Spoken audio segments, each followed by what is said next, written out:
ఓం శ్రీ కృష్ణ జగద్గురు పరబ్రహ్మణే నమః. ఓం నమో శ్రీ వేదవ్యాసాయ నమః.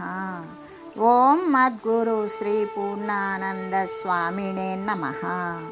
ఓం శుక్లాం భరధరం విష్ణుం శశివర్ణం చతుర్భుజం ప్రసన్నవదనం ధ్యాయేత్ సర్వవిఘ్నోపశాంతయే. ఓం వ్యాసాయ విష్ణురూపాయ వ్యాసరూపాయ విష్ణవే నమో వై బ్రహ్మనిధే వాసిష్ఠాయ నమో నమః. ఓం నారాయణం నమస్కృత్య నరం చైవ నరోత్తమం దేవీం సరస్వతీం వ్యాసం తతో జయముదీరయేత్. శ్రీ భగవద్గీత మోక్ష సన్యాస యోగము. అయితే కొద్దిపాటి బుద్ధి శుద్ధంగా ఉన్నట్లయితే సరిపోదని, మిక్కిలి శుద్ధంగా ఉండాలి అని కదా మనకి స్పష్టపడుతూ ఉన్నది. అత్యంత నిర్మలమైన అర్థమందే ముఖం స్పష్టంగా గోచరిస్తుంది. మనసు సామాన్యంగా లొంగేటువంటిది కాదు. దానిని జయించడం కోసం, నిగ్రహించడం కోసం ఎంతో ధైర్యం ఉండాలి. ఆత్మతత్వం పిరికి పందల చేత పొందబడేటువంటిది కాదు కదా. కాబట్టి ధైర్యవంతుడు మాత్రమే మనసును లొంగ తీసుకుంటాడు, ఆత్మస్థానాన్ని పొందుతాడు. మనస్సుని, ఇంద్రియాలను గనక నిగ్రహించలేదనుకో, ఈ ఆధ్యాత్మిక రంగమునందు మోక్షశ్రీని చేపట్టలేరు కదా. సాధనా క్రమంలో మనస్సు యొక్క నిగ్రహము అనేది చాలా ముఖ్యమైనటువంటి విషయం. అయితే మనస్సును బాగా నిగ్రహించాలి అనేటువంటి ఆదేశమే జరిగింది మనకు. కాబట్టి ఈ శబ్దాది దృశ్య విషయాల వెంట పరిగెత్తేవారు ఆత్మానుభవాన్ని ఎప్పటికీ కూడా పొందలేరు. మనసు బహిర్ముఖత్వాన్ని వదిలివేసి అంతర్ముఖమవ్వాలి. ఆత్మధ్యానమందే నెలకొని ఉండాలి. ఏకాంత స్థలమునందు నివసించాలి. లేకపోతే తన ఇంటి యందే ధ్యానానికి ఎటువంటి ఆటంకము లేనటువంటి ఒక గదిని ఏర్పాటు చేసుకొని అందులో కూడా బ్రహ్మనిష్టాదులను జరుపుకోవచ్చు. సాధన దశలో చాలామంది జనం మధ్యలో గనక ఉన్నట్లయితే చిత్తానికి విక్షేపము అనేది కలుగుతుంది కదా. కాబట్టి ఏకాంతంగా ధ్యానము మొదలైనటువంటి వాటిని అనుసరించాలి అని కదా చెప్పబడింది. ఇంకా కూడా ఆ అనుసరణకు తగినటువంటి శరీరాన్ని దృఢంగా ఆరోగ్యంగా ఉంచుకోవడం కోసం మితమైన ఆహారాన్ని తీసుకోవాలి. అధికంగా భుజించడం వలన ఆరోగ్యం చెడిపోతుందే కానీ ధ్యానం కూడా సరిగా జరగదు. శరీరం ఎంత తేలిగ్గా ఉంటే అంత మంచిదవుతుంది. అయితే కేవలము ఇక తినకూడదు కదా అని పూర్తి స్థాయిలో శుష్కించిపోయేటట్టు శరీరం నిలవలేక పడిపోయేలాగా ఉపవాసాలు అనేవి కూడా పనికిరావు. యుక్తమైనటువంటి సరి అయిన ఆహారము, సరి అయినటువంటి నిద్ర కలిగి ఉండాలి. సాధకుడు ఆహార విషయంలో చాలా జాగ్రత్తతో కూడి ఉండాలి. ఆహారం వలననే కదా శరీరము, మనసు ఏర్పడుతుంది. కాబట్టి ధ్యానానికి అనుకూలమైనటువంటి సాత్వికమైన మితమైన ఆహారాన్నే తీసుకోవాలి. ఆధ్యాత్మిక సాధన రూప సౌధనానికి సౌధనము అన్నప్పుడు అటువంటి దానికి ఆహార నియమము అనేదే కదా మొట్టమొదట మూలమైనటువంటిది, పునాది వంటిది. కాబట్టి ఆహార విషయంలో బహుజాగ్రత్తగా ఉండాలి. అయితే ఇప్పుడు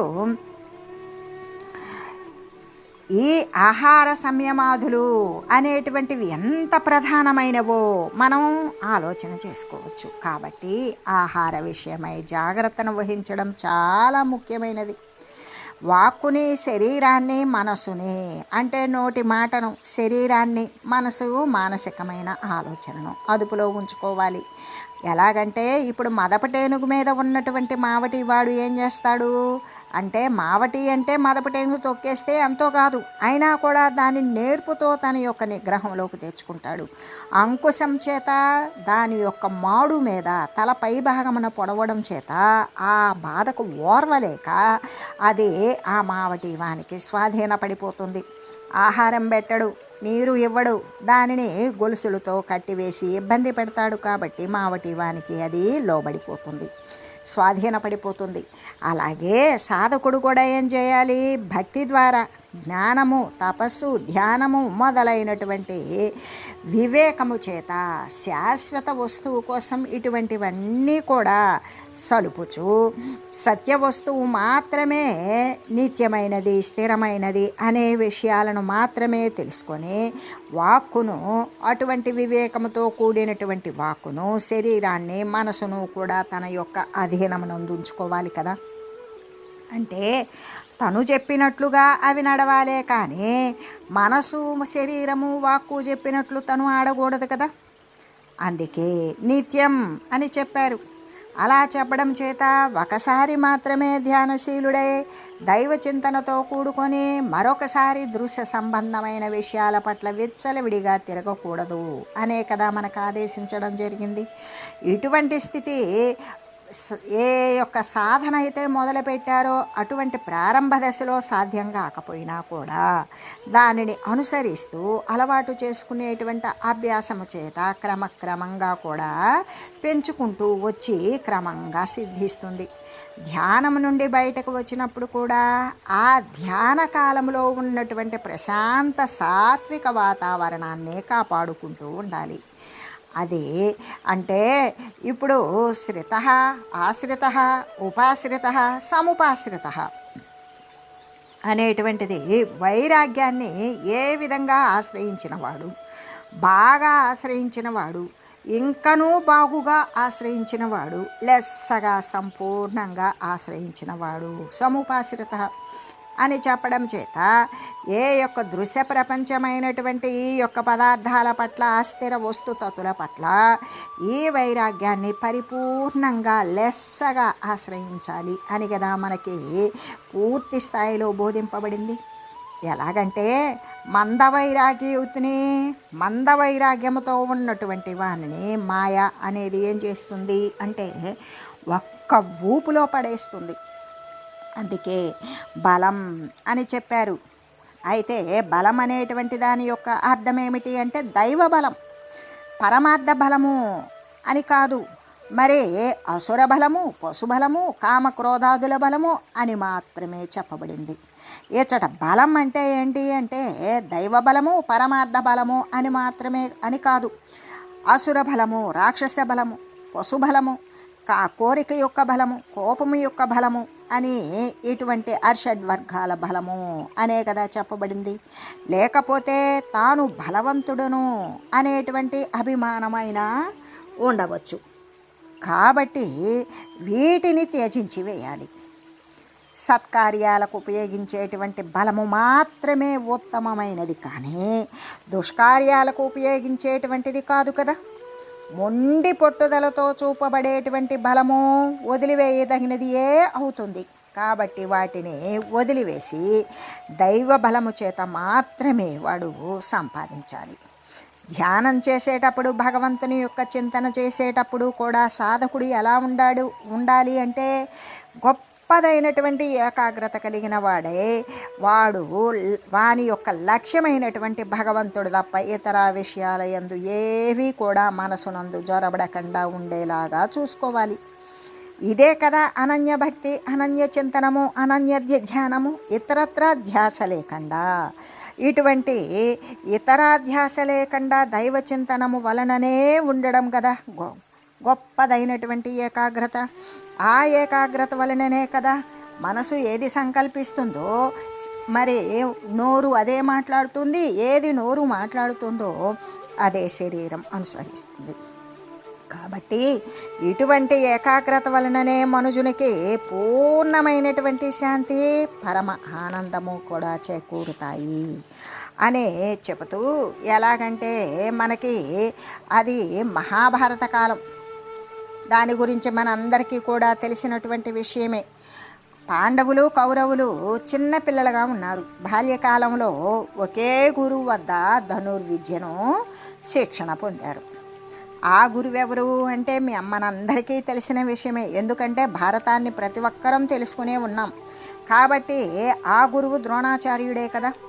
ఆ ద్రోణాచార్యుడు ధనుర్విజయందు ఆరితేరినటువంటి మహనీయుడు, అనుభవజ్ఞుడైనటువంటి శిష్యుడు. ఎంతో ఉపకృతిని బడయకుండా ఉంటాడు. కాబట్టి ఇక్కడ గురువైనటువంటి ద్రోణాచార్యుడు ధనుర్విద్యా ప్రవీణుడై వెలయుచూ ఉన్నాడు కదా. శిష్యులకు పాండవులు కౌరవులు కూడా శ్రద్ధతో భక్తితో కూడి విద్యను పొందాలి అనే తీవ్రమైన ఉత్సాహము కలిగి ఉండడం సంభవించింది.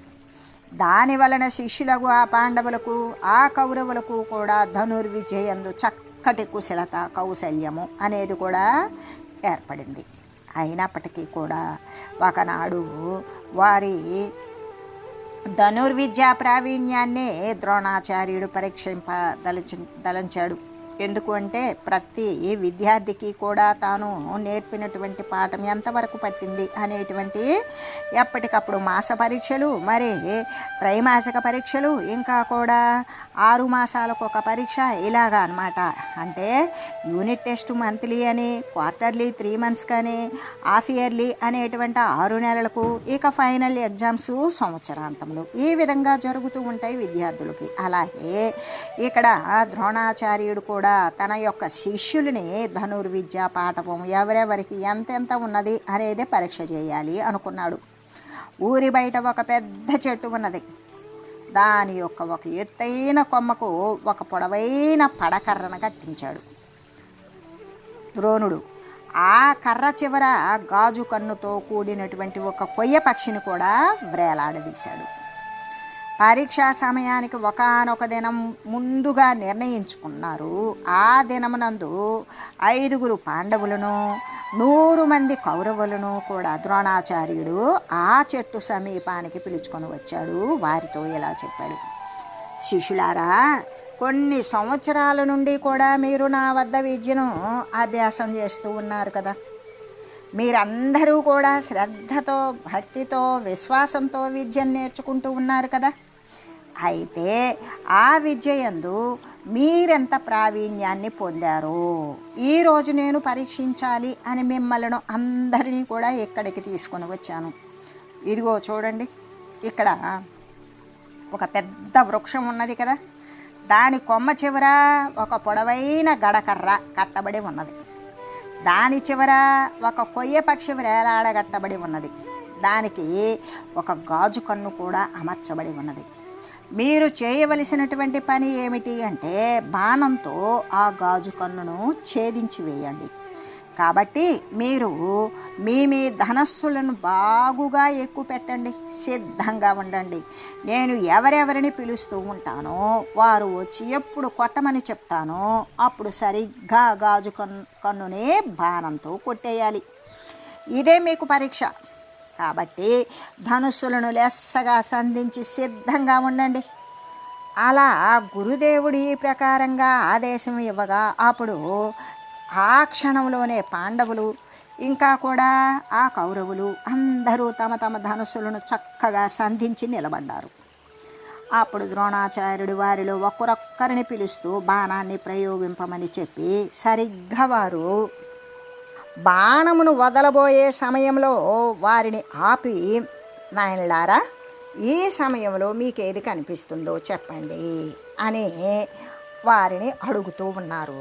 ఒక్క అర్జునుడిని పిలవడం లేదు, అడగడం లేదు. అప్పుడు వారు ఒక్కొక్కరు ఏమంటున్నారంటే, నాకు చెట్టు కనిపిస్తుంది అని, నాకు కర్ర కనిపిస్తుంది అని, నాకు పక్షి కనిపిస్తుంది అని, ఇలా ఈ ప్రకారంగా రకరకాలుగా చెప్పసాగారు. ఆ సమాధానాలు వినగానే ద్రోణాచార్యుడు వారిని బాణంతో ఎక్కువ పెట్టడం ఆపివేయించి ఆ పక్షి కన్నును కొట్టనివ్వకుండా ప్రక్కగా నిలవండి అని చెప్పాడు. చిట్ట చివరకు అర్జునుడితో బాణాన్ని ప్రయోగించమని చెప్పగా సరిగ్గా అర్జునుడు ఏం చేశాడు? అర్జునుడు ఆ బాణంతో ఆ పక్షి కన్ను కొట్టే సమయంలో ద్రోణాచార్యుడు అతనిని కూడా ఆపేశాడు. ఇప్పుడు నీకేం కనిపిస్తుంది నాయనా అని అడిగాడు. అప్పుడు అర్జునుడు అంటున్నాడు, గురుదేవా, నాకేమీ కనిపించడం లేదు, పక్షి యొక్క గాజు కన్ను మాత్రమే కనిపిస్తుంది అని చెప్పాడు. వెంటనే దానిని కొట్టమని గురుదేవుడు ఆజ్ఞ చేశాడు. అర్జునుడు ఏకాగ్ర దృష్టితో బాణాన్ని ప్రయోగించాడు. వెంటనే పక్షి యొక్క గాజు కన్ను బాణపు దెబ్బకు ఎగిరి ఆవలపడింది. ఆ సంఘటనను గురుదేవుడు తక్కిన వారికి చూపారు. నాయనలారా, ఏకాగ్రత అంటే ఎటువంటిదో తెలుసుకోండి. లక్ష్యము తప్ప తక్కినదేది కూడా మనసులో స్ఫురించకుండా ఉండాలి. అదే ఏకాగ్రత. అర్జునునకు పక్షి కన్ను తప్ప ఇతరమైనదేమీ కనిపించలేదు. ఈ కారణము చేతనే అతడు లక్ష్యాన్ని ఛేదించగలిగాడు. బాణం వదిలే సమయంలో మీకు చెట్టు, పుట్ట, కర్ర మొదలైనటువంటి ఇతర వస్తువులు కనిపించినవి, కానీ కాబట్టి అది ఏకాగ్ర దృష్టి అవుతుందా? కానేరదు.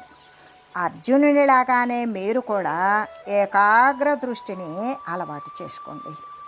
లక్ష్యము తప్ప ఇతరమైనది ఏది కూడా మనసులో స్ఫురించకుండా ఉండేలాగున నేర్చుకోండి. గురుదేవుని ఆ బోధలను ఆలకించి తక్కిన వారంతా కూడా గుణపాఠాన్ని గ్రహించారు. ఇక ఏకాగ్రత అంటే ఏమిటో బాగా తెలుసుకోగలిగారు. అంటే ధ్యానం చేసేటప్పుడు కూడా, భగవంతుని యొక్క చింతన చేసేటప్పుడు కూడా సాధకుడు ఎలా ఉండాలి? ఏకమైనటువంటి ఆగ్రతతో ఉన్నటువంటి మనస్సు కలిగిన వాడై ఉండాలి. వాని యొక్క లక్ష్యము ఆ సాక్షాత్ పరబ్రహ్మ స్వరూపమే తప్ప ఇతర విషయాలు ఏవి కూడా మనస్సునందు జొరబడకుండా ఉండేలాగా చూసుకోవాలి. ఇదే కదా అనన్యభక్తి. ఇతరత్ర చింత లేకుండా, ఇతరత్ర ధ్యాస లేకుండా ఇటువంటి అనన్యమైనటువంటి దైవ చింతనము వలననే, ఇటువంటి ఏకాగ్రత వలననే మనుజునికి పూర్ణమైనటువంటి శాంతి, పరమ ఆనందము కూడా లభిస్తాయి అని చెబుతూ, అంటే పూర్తి స్థాయిలో ఏకాగ్రతగా ఆ యొక్క దృశ్య సంబంధమైనటువంటి వస్తువుల పట్ల వైరాగ్యము కలిగి ఉన్నప్పుడు, ఇక మంద వైరాగ్యయుతుణ్ణి అలా లేదనుకో, కొద్దిపాటి వైరాగ్యంతో ఉన్నప్పుడు ప్రకృతి ఏం చేస్తుంది? ఆ యొక్క 3 గుణాలను ప్రసరింపజేసి వాడిని మాయలోకి లాగేస్తుంది. అందుకే ఇక్కడ మనకేమని చెప్పారు అంటే, దైవ బలము, పరమార్థ బలము అని చెప్పల, అసుర బలము, పశుబలము, కామక్రోధాదుల బలము అనే చెప్పారు. లేకపోతే తాను బలవంతుడనని, అభిమానినని చెప్పవచ్చు కదా. ఏ బలవంతుడును అనేటువంటి అభిమానం ఉన్నదో దానిని వదిలివేయాలి. అంటే మంచి కార్యాలకు, సత్తును మరి పొందేటువంటి కార్యాలకు ఉపయోగించేటువంటి బలమే కదా వాస్తవమైనటువంటి బలము, ఉత్తమమైనది. కానీ దుష్ట కార్యాలకు, అంటే దృశ్య సంబంధమైన కార్యాల వల్ల, అవన్నీ దుష్ట కార్యాల అంటే శారీరక రాకపోకలను కలిగించేటువంటి ప్రతి వస్తువు కూడా దుష్ట కార్యమే. కాబట్టి అంటే గుణాలతో కూడినటువంటి కార్యం ఏదైనా శరీరాల యొక్క రాకపోకలను కలగజేస్తూనే ఉంటుంది, కాబట్టి దుష్కార్యమే. ఈ దుష్కార్యాలకు ఉపయోగించేటువంటిది కాదు బలము, అది మొండి పట్టుదల. మొండి పట్టుదలతో చూపబడేటువంటి బలము ఏదైతే ఉంటుందో దానిని పూర్తిగా వదిలివేయాల్సిందే. కాబట్టి వాటిని వదిలి దైవ బలాన్ని మాత్రమే సంపాదించాలి. అందుకే కామం, క్రోధం ఈ 2 కూడా మనకి భగవానుడు ఈ గీతలో చాలా చోట్ల అన్నదమ్ములులాగానే కలిసి వస్తూ ఉన్నవి అని అనేక చోట్ల చెప్పారు. ఒకదానినొకటి విడిచి వచ్చినట్లు చోట్లు గీతలో చాలా తక్కువగా ఉంటాయి. కోరిక కలిగితే కోపం లేకుండా ఉండదు, కోరిక తీరితే కోపం ఉండదు. కానీ కోరిక తీరకపోతే దాని ప్రక్కనే దాని అనుజుడు కోపుడు, క్రోధుడు వచ్చేస్తాడు. కాబట్టి ఎలాగంటే క్రోధానికి పుట్టిల్లేంటి అంటే కామమే కదా, కోరికే కదా. కామాత్ క్రోధోభిజాయతే. ఈ కామమును, క్రోధాన్ని రెంటిని కూడా, అసలు ఈ కోపం పుట్టినటువంటి ప్రదేశం ఏమిటి అంటే కోరికే. ఆ కోరిక ద్వారానే కోపం అనేది ఉత్పన్నమవుతుంది. కాబట్టి ఈ కోరికను, ఈ కోపాన్ని రెండింటినీ కూడా మూలముతో సహా ఛేదించి వేయాలి. అందుకే పరిగ్రహం అంటే ఇతరుల నుండి వస్తువులను స్వీకరించుట. పరిగ్రహం అంటే ఇతరులు ఎవ్వరు ఏది ఇచ్చినా కూడా దానిని తీసుకోవడం అనేటువంటిది. అంటే తన యొక్క దేహ పోషణకు, తన శరీరాన్ని పోషించుకునే నిమిత్తం అవసరమైనటువంటి భిక్ష మొదలైనటువంటివి తప్ప ఇతరమైనటువంటివి ఏవి కూడా సాధకుడు ఇతరుల నుండి తీసుకోకూడదు, అస్సలు గ్రహించకూడదు. అలా గ్రహించడం ఏదైతే ఉన్నదో ఆ వస్తువులను గురించినటువంటి ఆశలు, కోరికలు ఇవన్నీ కూడా చిత్తానికి విక్షేపాన్ని కలిగిస్తాయి. అలా కలగడం చేత ఇతరుల యొక్క కర్మ తనకు తగులుకుంటుంది. అలా తగులుకోనడం మాత్రమే కాదు, భోగ అంటే అనుభవయోగ్యమైనటువంటి సామాగ్రి, భోగ సామాగ్రి, సుఖవంతమైనటువంటి సామానుల చేత సాధన చెడిపోతుంది. అలా చెడిపోవటం అనేటువంటిది సంభవిస్తుంది. కాబట్టి పరిగ్రహాన్ని వదిలివేయాలి. తన యొక్క శరీరాన్ని పోషించుకునేటువంటి అవసరమైనటువంటి పదార్థాలు తప్ప ఇతరములైనటువంటివన్నీ కూడా సాధకుడు ఇతరుల నుండి తీసుకోకూడదు. అహంకారము మొదలైనటువంటి దుర్గుణాలలో పరిగ్రహమును కూడా, అంటే పరిగ్రహమును అంటే ఇతరుల నుండి తీసుకునేటువంటి వస్తువులను గురించి కూడా చేర్చబడింది కదా. ఈ అహంకార సంబంధమైనటువంటి దుర్గుణాలలో పరిగ్రహము కూడా ఒకటి. అది ఈ మిగిలినటువంటి వానిలాగానే అది కూడా ప్రమాదకరమని, అనుపాధేయమని స్పష్టమవుతూ ఉన్నది. అంటే దానిని ఏమాత్రం కూడా అనుసరించకూడదు అని చెప్పడం చేత ఎలాగంటే మనకి వివేక చూడమని అనేటువంటి దాంట్లో శ్రీ శంకరాచార్యులు వారు మనకేమని తెలియజేశారు అంటే, ఆపాత వైరాగ్యవతో ముముక్షున్ భవాబ్ధిపారం ప్రతియాతు ముధ్యతాన్ ఆశాగ్రహో మధ్యయతేంతరాలే నిగృహ్య కంఠం వినివర్య వేగాత్. మందమైనటువంటి వైరాగ్యము కలిగినటువంటి వారిని, అంటే దృశ్య సంబంధమైన విషయాల పట్ల కొంత, దైవిక సంబంధమైనటువంటి పారమార్థిక చింతలు కొంత ఉన్నటువంటి వాడు ముముక్షువు కాడు. అంటే మోక్షము చెందాలి అనే కోరిక ఉంటుంది, కానీ కొంత దృశ్యం మీద కొంత దైవం మీద పెట్టేటువంటి ఆ యొక్క మందత్వంతో ఉన్నటువంటి విరక్తి కలిగిన ముముక్షువులను సంసార సాగరమున ఉన్నటువంటి ఆ యొక్క ఆశ అనేటువంటి మొసలి ఏం చేస్తుందంటే గట్టిగా కంఠాన్ని పట్టుకొని శీఘ్రంగా నీటిలోకి ముంచివేసినట్లుగానే అది ఆశ అనేటువంటిది సంసార సాగరంలో ముంచేస్తుంది. ఈ ఆశ ద్వారా మళ్ళీ కూడా దాని సంబంధమైన దేహాన్ని ధరించుకొని రావాలి. వచ్చిందా మళ్ళీ ఆశాపాశాలకు లోనవుతుంది, మళ్ళీ శరీరం కొనసాగుతుంది, తర్వాత నశించిపోతుంది. నశించిపోయాక మళ్ళీ క్రొత్త శరీరం ఉత్పన్నమై వస్తుంది. ఈ విధమైనటువంటి మంద వైరాగ్యం అనేటువంటిది అసలు ఏమాత్రమూ పనికిరాదు అని చెప్పడం.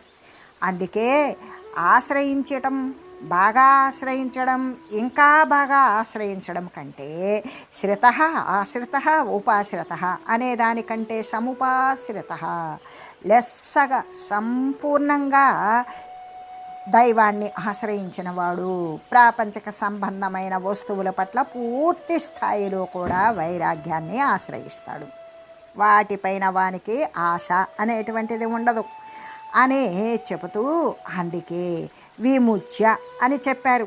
అంటే విముచ్య అంటే ఇప్పుడు మనం చెప్పుకున్నటువంటి అహంకారము మొదలైనటువంటి దుర్గుణాలు ఉన్నవి కదా, వాటినన్నింటినీ కూడా తన యొక్క దేహ పోషణం కోసం మాత్రమే భిక్ష మొదలైనవి స్వీకరించాలే కానీ ఇతరుల నుండి సాధకుడైన వాడు ఏ వస్తువును కూడా గ్రహించకూడదు. ఆయా వస్తువులను గురించినటువంటి ఆశాపాశము మొదలైనటువంటివన్నీ కూడా సాధకుని యొక్క చిత్తానికి విక్షేపాన్ని కలగజేస్తాయి. అంతేకాదు వస్తువు ఇచ్చినటువంటి వాని యొక్క కర్మ కూడా తనకి తగులుకోవడము, ఇంకా తన యొక్క భోగ సామాగ్రి చేత తన యొక్క సాధన కూడా చెడిపోవడము సంభవిస్తుంది. కాబట్టి ఈ యొక్క ఇతరుల నుండి వస్తువులని స్వీకరించడం అనేటువంటిది పరిగ్రహమును వదిలివేయాలి. అహంకారము దుర్గుణాలలో పరిగ్రహాన్ని కూడా చేర్చారు కాబట్టి అది కూడా తక్కిన వాటిలాగానే ప్రమాదకరమని, దానిని అసలు అనుసరించకూడదు అనే కదా మనకు స్పష్టపడుతూ ఉన్నది. కాబట్టి అహంకారము మొదలైనటువంటి దుర్గుణాలు అన్నింటినీ కూడా సంపూర్ణంగా వదిలివేయాలి, విడనాడాలి అనే కదా బోధించినట్లయినది. అందుకే బ్రహ్మభూయాయ కల్పతే. ఈ చెప్పబడినటువంటి సాధన యందు ఆరితేరినటువంటి వారు ఎవరైనా సరే బ్రహ్మమును ప్రాప్తింపజేసుకోవడం కోసం, ఆ యొక్క కోరికలు పూర్తి స్థాయిలో నశించిపోయి మోక్షతత్వాన్ని పొందడం కోసం సర్వులు కూడా అర్హులే అవుతూ ఉన్నారు. వారు తప్పకుండా ఆ పరబ్రహ్మం యొక్క అనుభూతిని పొందగలుగుతారు. కాబట్టి మోక్షము చెందాలి అనుకున్నటువంటి ముముక్షువులు అందరూ కూడా ఆ బోధలు అన్నింటినీ కూడా చక్కగా కార్యరూపంలో అనుసరణ గావించాలి. అలా చేసి ఆ పరబ్రహ్మానంద ప్రాప్తిని పొందవలయును అని చెబుతూ, అయితే ఈ 3 శ్లోకాలు కూడా ఈ యొక్క సర్వగీతాసారమే అవడం చేత, అతి ముఖ్యమైనవి అవడం చేత వీనిని సాధకులైనటువంటి ముముక్షువులు బాగా కంఠస్థం చేసి అర్థము, వాటి యొక్క ఆ శ్లోకాల యొక్క అర్థాన్ని ఎల్లప్పుడూ కూడా మననం చేస్తూ వానిని చక్కగా కార్యరంగంలో వాటిని ప్రవేశపెట్టి మోక్షప్రాప్తిని పొందడం ద్వారా కృతార్థులే కావాలి. వీని యందు ఇంకా గ్రహించవలసినటువంటి గుణాలు, కొన్ని వదలవలసినటువంటి గుణాలు కూడా చెప్పబడినవి కదా. అంటే ఔషధము చెప్పబడింది, పథ్యము కూడా చెప్పబడింది. ఏ మందు వాడేటప్పుడు ఎటువంటి పథ్యాన్ని అనుసరించాలి అనేటువంటి రెంటినీ తెలపబడినవి. కాబట్టి ఆ యొక్క ఔషధ సేవ చేస్తూ పథ్యాన్ని అనుసరించినప్పుడు మాత్రమే, ఈ 2 సమకూడినప్పుడే భవరోగము అంటే ఈ పుట్టుక చావు అనబడేటువంటి రోగం అనేటువంటిది కుదిరిపోతుంది అని తెలియజేస్తూ, ఓం మంగళం పావన గీతా మాతా, జయ మంగళం భక్తజనావని బంధ విమోచని, భవభయహారిణి భవ్యదాయిని మంగళం. ఓం మంగళం శ్రీ కురుక్షేత్ర రణక్షోణి విహారిణే, పార్థసారథి రూపాయ గీతాచార్యాయ మంగళం. ఓం మంగళం మహత్.